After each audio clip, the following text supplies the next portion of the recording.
સર્વને મારા જય શ્રી કૃષ્ણ, જય શ્રી રામ. આપ સર્વેનું મારી યુટ્યુબ ચેનલમાં હાર્દિક સ્વાગત છે. આજે આપણે અયોધ્યાથી આમંત્રણમાં મળેલા અક્ષત ચોખાનું શું કરવું તે જોઈશું. તો વિડીયોને અંત સુધી જરૂરથી જોજો. અને જો ચેનલમાં નવા હોય અને ચેનલને સબસ્ક્રાઈબ ના કરી હોય તો જરૂરથી કરજો. સર્વને મારા જય જય શ્રી રામ. 500 વર્ષની લાંબી પ્રતીક્ષા બાદ અયોધ્યામાં રામ જન્મભૂમિ પર રામ મંદિરનું નિર્માણ કરવામાં આવ્યું છે, જ્યાં 22 જાન્યુઆરી 2024ના રોજ રામલલાની મૂર્તિની પ્રાણ પ્રતિષ્ઠા કરવામાં આવશે. માત્ર સ્થાનિક લોકો જ નહીં, પરંતુ વિશ્વભરના લોકો આ દિવસની ઉજવણી કરશે તેઓ આતુરતાથી રાહ જોઈ રહ્યા છે. તેના સાક્ષી બનવા માટે અયોધ્યા શહેરમાં પહોંચી રહ્યા છે. આ દિવસને તહેવારની જેમ ઉજવવા માટે દેશભરમાં તૈયારીઓ કરવામાં આવી રહી છે, જેના માટે દરેક ગામ, શેરી અને ઘરમાં ઉજવણી કરવામાં આવી રહી છે. રામ ભક્તો ઘરે ઘરે જઈ આમંત્રણ આપી રહ્યા છે. આ આમંત્રણમાં અક્ષત એટલે કે ચોખાનો ઉપયોગ કરવામાં આવી રહ્યો છે, જે ખૂબ જ જૂની ભારતીય પરંપરા છે. તો આપણે જાણીએ કે આ અક્ષતનું શું કરવું. અયોધ્યાના રામ મંદિરનું નિર્માણ કાર્ય ખૂબ જ ગતિથી ચાલી રહ્યું છે. ત્યારે હવે થોડાક જ દિવસો બાકી રહ્યા હોય ત્યારે બીજી રામલલાની મૂર્તિના અભિષેક સમારોહની તૈયારી કરવામાં આવી રહી છે. પરંતુ સૌથી વિશેષ સ્વાગત રામલલાના મામાના ઘરેથી થયું છે. ભગવાનના મામાના ઘરેથી 3000 ટન સુગંધિત ચોખા મોકલવામાં આવ્યા છે, જે તેમના અભિષેક પછી રામલલાને અર્પણ કરવામાં આવશે. ભારતીય પરંપરા અનુસાર પ્રાચીન સમયમાં કોઈ પણ તહેવાર કે કાર્યક્રમ માટે એકબીજાને અક્ષત એટલે કે ચોખા આપી અને લોકોને આમંત્રણ મોકલવામાં આવતું હતું. માટે હળદરમાં રંગેલા પીળા ચોખાનો ઉપયોગ થતો હતો. હિન્દુ ધર્મમાં અક્ષતનું વિશેષ સ્થાન છે અને કોઈ પૂજા, અનુષ્ઠાન કે ધાર્મિક કાર્ય અક્ષત વિના પૂર્ણ નથી થતું. ભગવાન રામજીની મૂર્તિના અભિષેકમાં ભાગ લેવા દેશમાંથીને લોકો આવતા છે. આ માટે આ કાર્યક્રમમાં ભાગ લેવા આમંત્રણ પાઠવી રહ્યા છે. પરબીડિયાઓમાં પીળા ચોખા છે, જેના આમંત્રણમાં આપવામાં આવે છે. જે લોકોના ઘરે રામલલાના અભિષેક માટે આમંત્રણ માટે આપવામાં આવ્યા છે, તેઓ વિચારી રહ્યા છે કે આમંત્રણમાં મળેલા આ અક્ષતનું શું કરવું જોઈએ. તો ધાર્મિક દ્રષ્ટિકોણથી વિચારીએ તો પૂજા માટે તેનો ઉપયોગ મુખ્યત્વે તિલક કરવામાં આવે છે અને પાદ માટે થાય છે. તેથી જો તમે આમંત્રણમાં આવેલા અક્ષતનો તમારા ઘરની તિજોરીમાં રાખો તો તમારા ઘરમાં ક્યારેય ધનની કમી નહીં વર્તાય.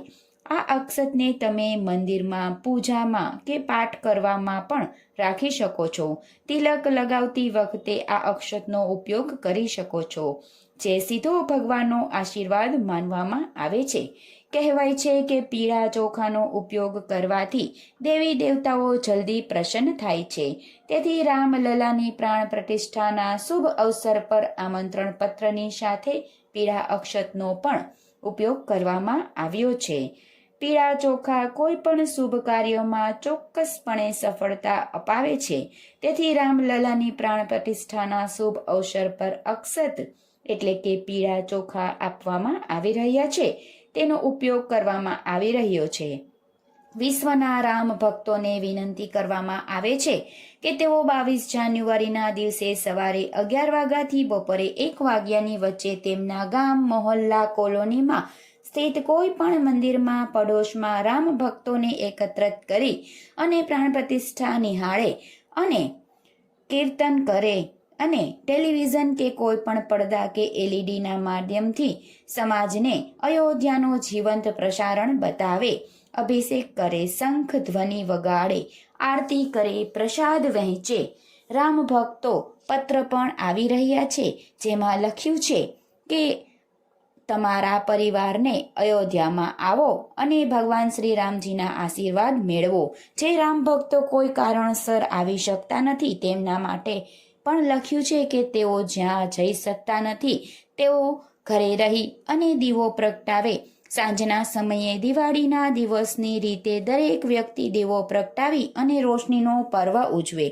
તેવી જ રીતે તે દિવસે દિવાળી હોય તેવો ઉત્સવ મનાવવાની અપીલ કરવામાં આવે છે. ચોખા શુક્ર ગ્રહનું પ્રતિનિધિત્વ કરે છે, તેથી વ્યક્તિને શરીર, કીર્તિ, લક્ષ્મી તથા ભૌતિક સુખ સુવિધાઓ મળે છે. શુક્ર ગ્રહથી તેના લાભ મેળવવા માટે ચોખા છે તે તમારે પોતાના લાલ રેશમી કપડામાં બાંધી અને તમારી તિજોરીમાં રાખવા જોઈએ. આવું કરવાથી મંગળવારના દિવસે બંને ચંદ્ર સહિત થઈ જાય છે અને લક્ષ્મી યોગ બનશે. તેનાથી સુખ પ્રાપ્ત થશે. ઘરમાં રામ મંદિરમાંથી મળેલા ચોખાનું ઘણું જ મહત્વ છે, તેથી રામલલાના પ્રતિષ્ઠાના દિવસે આ ચોખામાંથી ખીર બનાવી શકાય છે. ત્યારબાદ આ ખીરને પ્રસાદ તરીકે પરિવાર સાથે લેવી અને ત્યારબાદ ઘરમાં સુખ, શાંતિ, સમૃદ્ધિ આવશે. શ્રી રામ મંદિરથી આવેલા ચોખાનું શું કરવું તે વિચારમાં રામલલાજીના ચોખાનો વિશેષ મહત્વ છે. તેની શુભતાનું પ્રતીક પણ માનવામાં આવે છે. તેથી જ્યારે પણ તમે કોઈ પણ શુભ કાર્ય માટે ઘરની બહાર નીકળો છો તો તમે આ ચોખાને તિલકના રૂપમાં તમારા કપાળ પર લગાવી શકો છો. આમ કરવાથી કોઈ પણ કાર્ય સરળતાથી સિદ્ધ થશે.